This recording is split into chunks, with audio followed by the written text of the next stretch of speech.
I'll just do a quick introduction about Kubo and Idea Space. I'm actually really excited to hear from Beehive and Ryerson, just because I think there's so much in common with what we're doing, or more in common than different, actually, just kind of based in different time zones. So um, yeah, so Idea Space is basically a nonprofit that's all about tech startups that was started about 9 years ago. Our flagship programs are Accelerator, but we also have a small opportunity kind of micro fund that invests primarily in early stage. And the program over the past 9 years has kind of accelerated over 100 startups now.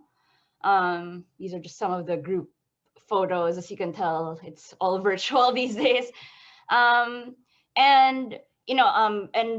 actually by next month, so we're very excited to talk about this, but yeah, like Kuba is going to be turning 5. So it's actually not QBO. It's not like QuickBooks Online. It stands for this sort of hut you can maybe hopefully see in the background. So it's a little house that a detached garage in the Philippines. That's a really fancy thing. Most people don't even have cars. So the idea was really to build sort of like a space, a home for startups, right? Where we could build the ecosystem. And this was actually a public-private initiative. It was launched with the DTI as one of the primary supporters. In fact, this very hut is located in one of the DTI offices, together with the Department of Science and Technology, as well as JP Morgan, working with Idea Space as sort of the founding partners of this initiative. And it's also stage and sector agnostic, like some of the presentations we heard today. So we're really, and this is the bahay kubo, or that hut in the wild. Like there's a big tradition behind, if there's any disaster, it's very rainy here actually. The community will help you out, and that's really sort of the vision behind this program, right? Is that we work together, and that somehow like we will help our startups also. So I guess, yeah, the whole organization, we've supported more than 500 startups now. We conduct over 100 programs annually, from kind of small gatherings and networking events to kind of longer form acceleration programs. And I'll tell you a bit more about them. And again, it's all about bayanihan, or this idea of teamwork. And we always look for more partners. We think, as mentioned by Usha earlier, it takes a village, right? So similarly, we're always looking to work with people who are willing to, give not just financial resources, but even their time, their expertise, to collaborate with us, and who share our vision about supporting startups. And a number of these partners are international as well. So definitely, after this call, would love to connect with both Beehive and Ryerson to see how we can maybe make this happen between the Brampton, Philippines, and the startup ecosystem. So I guess our specific role in the startup ecosystem here in the Philippines, I sort of see it as 3 main buckets, and that's kind of how our programs are organized also.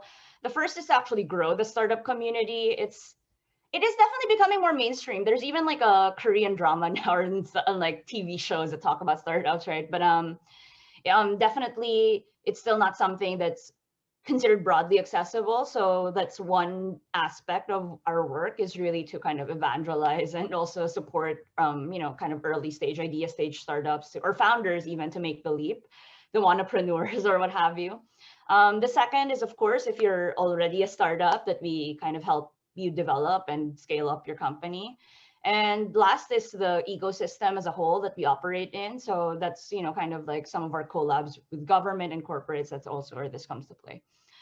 And I guess there are a number of programs in all of these buckets. I have a few slides, I guess, to go through them. And if any of these are of interest, again, definitely contact me and my team. Some of them are in this call also after this, but I'll go through a few. So, kulitan it's kind of a word it means something like to kind of be annoying in a good way.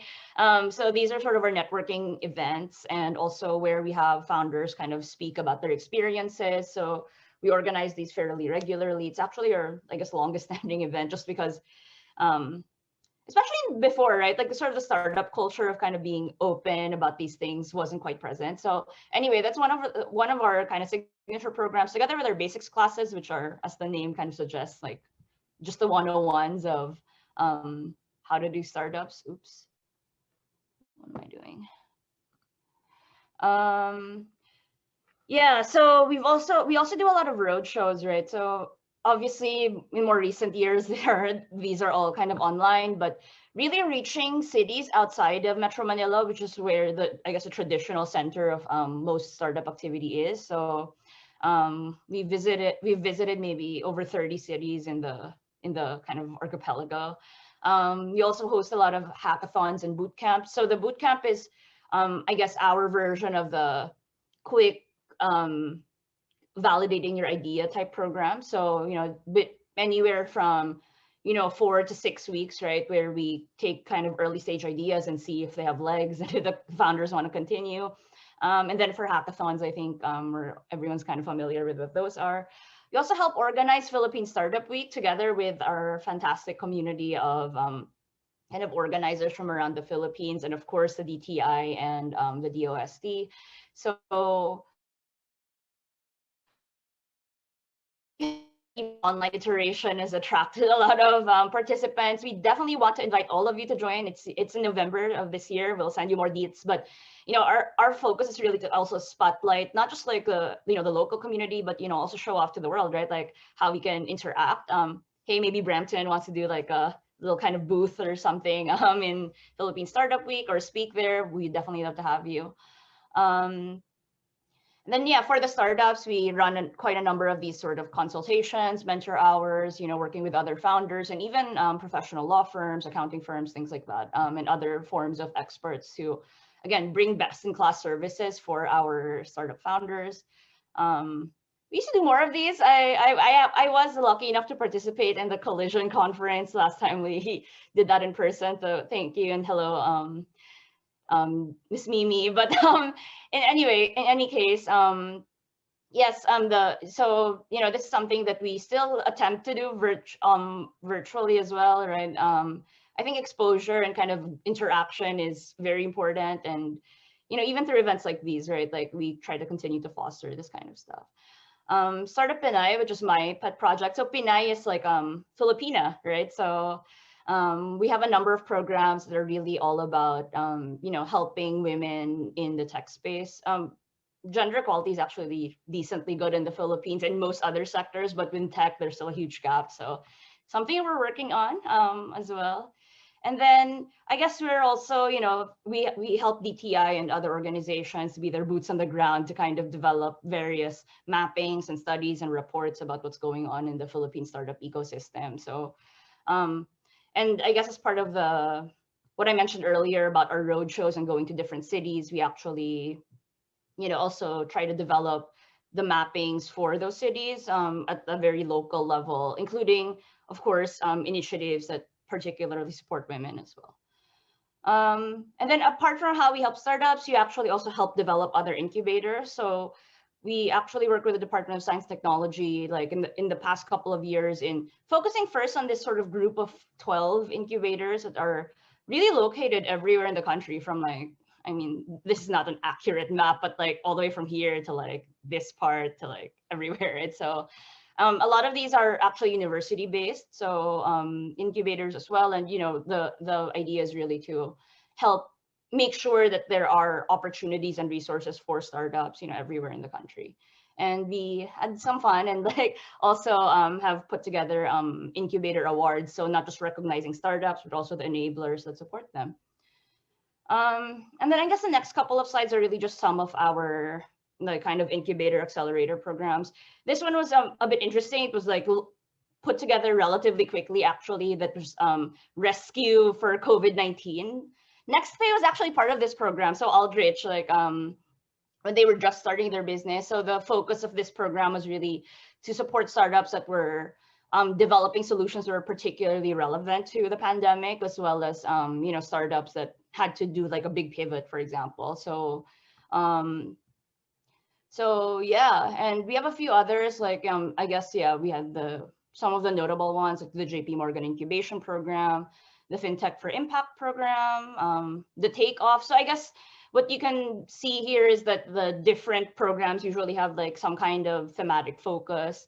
You know, this one was for B2B startups. We just had a demo day for this like a couple of weeks ago. So yeah, like over 200 programs now that have been conducted online. So I guess we're really trying to transition everything to a lot of these Zoom things. And yeah, like I guess our best guess are like, it's not a huge ecosystem just yet, right? It's still a growing community for sure. Like I'd say less than 1,000 active tech startups. But while the whole pandemic situation has made things kind of course, difficult for everyone, like there's also, you know, kind of positive signs, right? I think startups are well equipped to kind of adapt to these issues.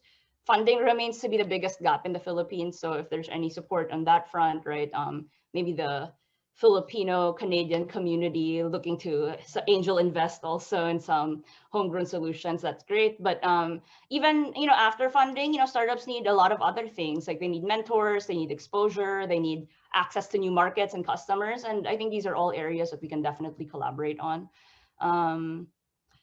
I really do want to invite you to be part of this community. We also will welcome your startups from Brampton, like if they want to kind of check out what's going on in the Philippines and need help and, you know, friends when they get here, hopefully in person at some point in the foreseeable future, we're happy to help them out. So yeah, that's it. Thank you so much. And I guess looking forward to your questions later on.